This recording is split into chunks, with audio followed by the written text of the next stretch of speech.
अस्सलाम वालेकुम दोस्तों, मैं हूं तनवीर अहमद। आज की वीडियो में हम समझेंगे कि क्लासिफिकेशन ऑफ ऑक्यूपेंसी जो फायर फाइटिंग के सिस्टम NFPA 13 में इसके बारे में बताया गया है।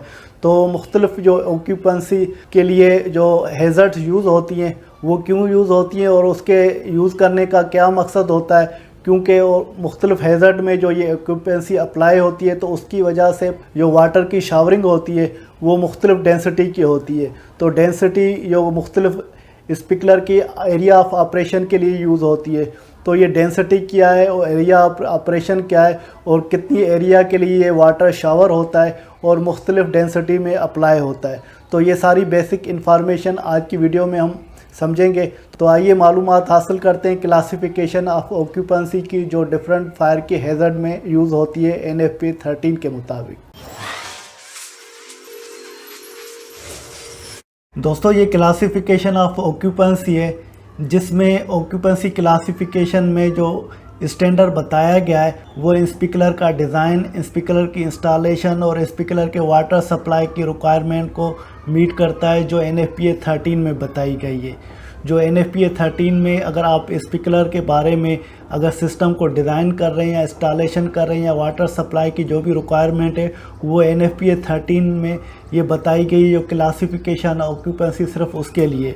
और दूसरा यहाँ पर बताया गया ये जो ऑक्यूपेंसी क्लासिफिकेशन है वो general classification of occupancy hazard में इस्तेमाल नहीं होगी, सिर्फ ये NFPA 13 के लिए है। और ये NFPA 13 के लिए क्लासिफिकेशन है जो ऑक्यूपेंसी हैज़र्ड में यूज़ होगी। अगर जनरल आप किसी और स्टैंडर्ड में या किसी और एरिया को रेफ़र करते हुए आप अप्लाई करेंगे तो ये उसके लिए नहीं। अगर NFPA 13 स्टैंडर्ड को फॉलो हुए करेंगे तो फिर ये ऑक्यूपेंसी हैज़र्ड को आप अप्लाई कर सकते हैं और सिस्टम को डिज़ाइन कर सकते हैं। और ये ऑक्यूपेंसी हैज़र्ड जो हमें आसानी प्रोवाइड करती है, जैसे कहीं फ्यूल लोड है या आग की जो है फैलाव है तो वो बिल्डिंग की ऑपरेशन में कोई भी बिल्डिंग हो उसकी हमें ऑपरेट करना है, वो आग बुझानी है, उसके ऊपर पानी शावर करना है जैसे आग बुझ जाए। तो ये मुख्तलिफ कैटेगराइज करती है, जैसे बिल्डिंग के अंदर फर्नीचर है, बिल्डिंग के अंदर फ्यूल है, बिल्डिंग के अंदर कोई और केमिकल है, उसके हिसाब से पानी कितना शावर होना चाहिए और पानी कितनी एरिया के लिए शावर होना चाहिए। जैसे ये एक ग्राफ दिया हुआ है जिसमें डेंसिटी और एरिया ऑफ स्प्रिंकलर ऑपरेशन ये दो चीज़ें बताई गई है। तो ये देखें मुख्तलिफ ऑक्यूपेंसी हैज़र्ड दिए गए, light hazard, ordinary hazard, extra hazard. तो ये 3 किस्म की मुख्तलिफ ऑक्यूपेंसी हैज़र्ड है और उसमें ये डेंसिटी बताई गई है और एरिया ऑफ स्प्रिंकलर बताया गया है। तो उस डेंसिटी के हिसाब से और एरिया के हिसाब से पानी कितना शावर होना चाहिए और कौन सी क्लासिफिकेशन हो तो ये पानी शावर हो। इसको और आसान करके हम समझते हैं, जैसे ये मैंने एक प्लान बनाया हुआ है जिसमें एक फ्लोर है, फ्लोर की एरिया, फ्लोर की लेंथ 400 फुट है और फ्लोर की जो विड्थ है वो 130 फुट है। अगर इसको आपस में मल्टीप्लाई करेंगे तो वो 52,000 स्क्वायर फुट। जो सिस्टम प्रोटेक्शन एरिया लिमिटेशन की मैंने ऑलरेडी वीडियो बनाई है उसमें बताया कि एक फ्लोर की जो एरिया है वो 52,000 स्क्वायर फुट से ज़्यादा नहीं हो, 52,000 फुट से कम हो। अगर 52,000 फुट या उससे कम होगी तो उसमें एक राइज़र स्टैंड पाइप लगाएंगे। अगर इस एरिया से बढ़ जाएगा तो 2 आप स्टैंड पाइप राइज़र लगा सकेंगे और इस एरिया के अंदर आप स्प्रिंकलर सारे एरिया में लगाएंगे जो भी आपकी रिक्वायरमेंट है। बहरहाल मैक्सिमम ये एरिया और उसके अंदर सारे स्प्रिंकलर लगा सकते हैं। और दूसरे ये कि इस पूरी एरिया के अंदर जो स्प्रिंकलर जो ये एरिया ऑफ स्प्रिंकलर ऑपरेशन बता रहा हूँ या ये एरिया ऑफ स्प्रिंकलर ऑपरेशन आपको दिखाई हुई है, तो उसमें जब आग लगेगी तो वो डिज़ाइन जब किया जाता है, जो भी डिज़ाइनर डिज़ाइन करता है तो उसमें एरिया ऑफ स्प्रिंकलर ऑपरेशन जो ली जाती है 1500 स्क्वायर फुट। जैसे ये मैंने एक एरिया निकाली है, उसकी विड्थ 30 फुट लिखी है और लेंथ उसकी 50 फुट है। 30 को 50 से मल्टीप्लाई करेंगे तो ये 1500 स्क्वायर फुट। जैसे ये ग्राफ में देखें ये डेंसिटी है, तो डेंसिटी लाइट हैज़र्ड की डेंसिटी 0.1 है, ऑर्डिनरी हैज़र्ड की डेंसिटी 0.15 है और ऑर्डिनरी हैज़र्ड 2 की डेंसिटी 0.2 है। और उसकी जो ये एरिया ऑफ स्प्रिंकलर ऑपरेशन, अगर इसकी एरिया आप बढ़ा देंगे और उसकी डेंसिटी कम हो जाएगी, उससे क्या होगा कि आप डेंसिटी कम करेंगे, एरिया बढ़ा देंगे तो पानी की शावरिंग भी कम होगी। तो ये जो मैक्सिमम डेंसिटी हमने 0.1 ली हुई है और 1500 इसमें लिया हुआ है एरिया ऑफ स्प्रिंकलर ऑपरेशन, ये तीनों हैज़र्ड के लिए 1500 है। तो इसको और आसानी के लिए समझते हैं, जैसे मैक्सिमम फ्लोर एरिया किसी एक फ्लोर की 52,000 स्क्वायर फुट है, वो लाइट हैज़र्ड हो या ऑर्डिनरी हैज़र्ड हो, और area of sprinkler operation design के लिए हम लाइट या ऑर्डिनरी हैज़र्ड में हम 1500 स्क्वायर फुट लेते हैं। जैसे ये मैंने लिखा है 1500 स्क्वायर फुट फॉर लाइट या ऑर्डिनरी हैज़र्ड, क्योंकि मैं एग्जांपल लाइट या ऑर्डिनरी हैज़र्ड का आपको एक्सप्लेन कर रहा हूँ। अगर दूसरा का करूँगा तो फिर उसमें जो है, तो ये देखें minimum area extra hazard group 1 में वो 2500 हो जाती है, तो ये एरिया उसमें बढ़ जाएगी। तो अब हम फ़िलहाल मैं समझा रहा हूँ लाइट और ऑर्डिनरी हैज़र्ड का। तो लाइट और ऑर्डिनरी हैज़र्ड का जो स्क्वायर फुट एरिया है वो 1500 स्क्वायर फुट एरिया है। अगर हम लाइट हैज़र्ड लें और उसकी एरिया 1500 स्क्वायर फुट लेंगे तो उसकी डेंसिटी जो है 0.1 लेंगे, तो 0.1 को आपस में इसको मल्टीप्लाई करेंगे तो 150 GPM। तो इस एरिया के अंदर जो पानी का फ़्लो होगा या पानी की कंजप्शन होगी तो वो 150 GPM की होगी, 150 गैलन पर मिनट होगा ये पानी की कंजप्शन। अगर इसमें लाइट हैज़र्ड की जगह पे हम ऑर्डिनरी हैज़र्ड लेंगे और उसकी डेंसिटी ये 0.15 है और उसका एरिया ऑफ स्प्रिंकलर ऑपरेशन 1500 है। ऑर्डिनरी हैज़र्ड में 1500 एरिया ले रहे हैं और उसकी डेंसिटी 0.15 GPM पर स्क्वायर फुट है, तो इसको 1500 स्क्वायर फुट से मल्टीप्लाई करेंगे 225 GPM हो जाएगा फ्लो। तो इसमें जो ऑर्डिनरी हैज़र्ड ग्रुप 1 है तो उसमें जो पानी की कंजप्शन बढ़ गई हो 225 GPM हो गई। अगर हम लाइट हैज़र्ड लिया था तो उसमें 150 GPM था और ऑर्डिनरी हैज़र्ड 1 लेंगे 225 GPM हो गई।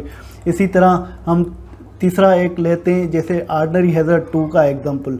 ऑर्डिनरी हैज़र्ड 2 में जो एरिया ये 1500 स्क्वायर फुट है, जो यहाँ पर भी लिखी हुई है 1500 स्क्वायर फुट। ऑर्डिनरी हैज़र्ड में जो डेंसिटी है वो 0.2 है, तो ये 1500 स्क्वायर फुट और डेंसिटी 0.2 को आपस में मल्टीप्लाई करेंगे 300 GPM। तो इसका मतलब है यहाँ पर जो पानी का फ़्लो होगा 300 GPM होगा। जैसे ये तीन जो हैज़र्ड है मैंने आपको एग्जांपल की मदद से समझाया। लाइट हैज़र्ड होगी तो पानी का फ़्लो 1500 है, ऑर्डिनरी हैज़र्ड होगी 1 होगा तो 225 होगा, ऑर्डिनरी हैज़र्ड 2 होगा तो 300 GPM होगा। तो ये पानी का फ़्लो एरिया के हिसाब से ज़्यादा हो रहा है। जो ऑक्यूपेंसी क्लासिफिकेशन के हिसाब से कौन सी हैज़र्ड आपको अप्लाई करनी है वो डिज़ाइनर देखता है और उसके हिसाब से कितना पानी का फ़्लो होना चाहिए वो तय किया जाता है, जैसे आग को डिफ्यूज़ भी किया जा सके और आग को बुझाया जा सके। तो इस डेंसिटी और एरिया कर्व का ये रेफरेंस लिया जाता है जो NFPA 13 में बताया गया है। तो अब हम समझते हैं जो क्लासिफिकेशन ऑक्यूपेंसी को बेसिक एग्जाम्पल के मदद से समझते हैं, जैसे आपका मज़ीद कॉन्सेप्ट क्लियर हो। यहाँ पर ये लाइट हैज़र्ड ऑक्यूपेंसी है। NFPA 13 में बताया गया है कि लाइट हैज़र्ड ऑक्यूपेंसी में जो क्वांटिटी या कंजप्शन ऑफ कंटेंट होता है वो लो होता है। इसका मतलब है जो जहाँ भी ये आग लगती है तो उसमें जो आग का जलना होता है या आग का फैलना होता है वो कम होता है और उसकी मदद से आग को रिलीज़ या आग जो फैलती है वो कम फैलती है। और यहाँ पर ये एग्जांपल दिए गए हैं लाइट हैज़र्ड के, तो जैसे एनिमल शेल्टर है, चर्चेज़ है, क्लब है, एजुकेशन, हॉस्पिटल, इंस्टीट्यूट और ये ऑफिसेज है, नर्सिंग एरिया, रेस्टोरेंट, जो उसकी ये तस्वीरें भी शो की हुई है। जैसे ये लाइट हैज़र्ड ऑक्यूपेंसी ये होटल का एरिया है। होटल में देखें आप ये बेड पड़े होते हैं, कुर्सियाँ, पर्दे, यहाँ पर आग भी लगेगी तो वो ज़्यादा नहीं फैलेगी। तो ये जो इस तरह के जो जैसे ये एक रेस्टोरेंट है और ये एक छोटी सी लाइब्रेरी है और ये ऑफिस एरिया है, तो यहाँ आग लगेगी तो वो ज़्यादा नहीं फैलेगी। इस वजह से अगर यहाँ पर आप स्प्रिंकलर डिज़ाइन करते हैं और लगाते हैं तो वो लाइट हैज़र्ड ऑक्यूपेंसी में आ जाते हैं। दोस्तों ऑर्डिनरी हैज़र्ड ग्रुप 1 में ये बताया गया है जो NFPA 13 में जो स्पेस में के अंदर जो क्वांटिटी ऑफ मटेरियल होगी और वो उसकी जो कंबस्टिबिलिटी होगी या उसमें जो आग लगेगी खुदा ना खास्ता वो जलने का जो मिकदार होगा वो कम होगा। और इसमें दूसरा ये बताया गया है जो अंदर जो भी सामान है, मटेरियल है, उसका आग का जो जलना होगा वो 8 फुट या 2.4 मीटर उससे ज़्यादा नहीं होगा, उसके अंदर ही होगा। और जो आग इसमें जलेगी वो एक दरमियाने हीट रिलीज़ करेगी। तो अगर आप ऑर्डिनरी हैज़र्ड ग्रुप 1 डिज़ाइन करना चाह रहे हैं तो उसके कौन से एग्जाम्पल हैं, तो वो एग्जांपल ये हैं जैसे ऑटोमोबाइल कार पार्किंग है, और बेकरीज है, बेवरेज मैन्युफैक्चरिंग है, यहाँ डेयरी प्रोडक्ट है, इलेक्ट्रॉनिक्स प्लांट है, यहाँ ग्लास प्रोडक्शन मैन्युफैक्चरिंग है, यहाँ लॉन्ड्रीज है, या रेस्टोरेंट सर्विसेज एरिया है। उसके एग्जांपल जैसे यहाँ पर भी दिखाएं तस्वीरों में, ये बेकरीज है, यहाँ कार पार्किंग एरिया है, यहाँ अगर कमर्शियल किचन है, यहाँ रेस्टोरेंट सर्विसेज एरिया आ गए, वो हो गए। या इस तरह से मुख्तलिफ जो एग्जांपल यहाँ पर बताए गए वो एरिया है। तो अगर आपको फायर फाइटिंग सिस्टम जो स्प्रिंकलर का डिज़ाइन करना है तो इनको लेकर करना है जो NFPA 13 में बताया गया है। उसके बाद हम आते हैं ऑर्डिनरी हैज़र्ड ग्रुप। दोस्तों यहाँ ऑर्डिनरी हैज़र्ड में ये बताया गया है जो NFPA 13 में, तो स्पेस के अंदर जो क्वांटिटी होगी वो ज़्यादा होगी और उसमें आग जलने का मिकदार ज़्यादा होगा। और उसमें ये दूसरा ये बताया गया है जो आग ऊपर तक फैलेगी वो दरमियानी या ज़्यादा हाइट तक होगी और वो एक्सीड या नहीं करेगी 12 फुट या 3.7 मीटर। जो आग जो स्टेक पाइल होगा या नीचे जैसे ग्राउंड फ्लोर से ऊपर जाएगी वो 12 फुट तक वो फैलेगी, और उसमें जो स्टेक पाइल में जो हीट जो बढ़ने का फैलाव होगा तो वो 8 फुट से ज़्यादा नहीं होगा। ज़्यादा से ज़्यादा आग जो है 12 फुट तक जाएगी और हीट रिलीज़ जो है 8 फुट से ज़्यादा एक्सीड नहीं होगी। मतलब ज़्यादा आग जो है 8 फुट तक लगेगी और आग फैलाव जो है 12 फुट तक होगा। उस सूरत में आपको ऑर्डिनरी हैज़र्ड ग्रुप 2 के फॉलो करते हुए स्प्रिंकलर डिज़ाइन करने। जैसे यहाँ पर मुख्तलिफ NFPA 13 में एग्जांपल दिए हैं। फीड मिल अगर आप लगा रहे हैं तो उसमें स्प्रिंकलर डिज़ाइन करना है तो ऑर्डिनरी हैज़र्ड को। हॉर्स स्टेबल्स हैं, लेदर गुड्स मैन्युफैक्चरिंग है, लाइब्रेरीज हैं, मशीन शॉप है, मेटल वर्किंग है, मेरीटाइल है, पेपर और पपिल मिल्स हैं, पेपर प्रोसेस प्लांट है। तो ये सारे ये नाम दिए गए हैं। एग्रीकल्चर फैसिलिटीज़ हैं, या केमिकल प्लांट है, या ड्राई क्लीनर है। ये आप इसको सुकून से पढ़ लीजिएगा। अगर कोई भी डिज़ाइनर डिज़ाइन करता है तो वो जो एग्जांपल दिए गए उसको स्टडी करता है और वो कौन से हैज़र्ड में आ जाता है फिर उस हिसाब से स्प्रिंकलर डिज़ाइन करता है। अगर जो ये नाम दिए गए इसमें से कोई भी नाम अगर इस ग्रुप में आ जाता है तो NFPA 13 को फॉलो करते हुए स्प्रिंकलर उसके हिसाब से डिज़ाइन करते हैं। जैसे यहाँ पर मैंने कुछ तस्वीरें भी दिखाई गई है। पेपर मिल है तो ऑर्डिनरी हैज़र्ड ग्रुप 2 में आ जाती हैं।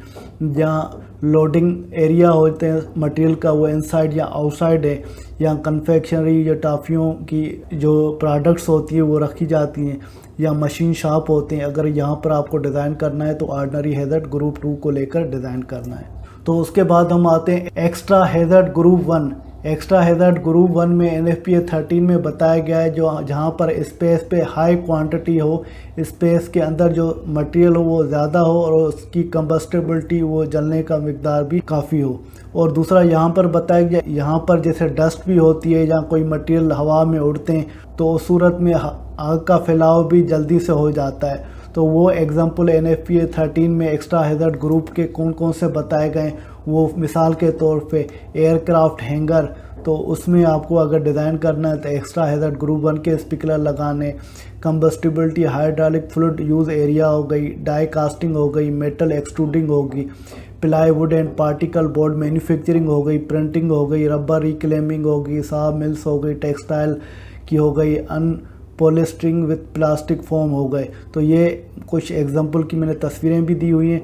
तो इसको देखकर या जो नाम दिए हुए हैं उसको फॉलो करते हुए एक्स्ट्रा हैज़र्ड ग्रुप 1 को के स्प्रिंकलर आप डिज़ाइन कर सकते हैं। और उसके बाद है extra hazard group 2। Extra hazard group 2 में NFPA 13 में बताया गया है स्पेस के अंदर हाई क्वांटिटी हो, जो भी मटेरियल हो वो ज़्यादा हो और कंबस्टिबिलिटी कंटेंट वो जलने वाला मटेरियल हो जिससे आग लगकर फैले भी।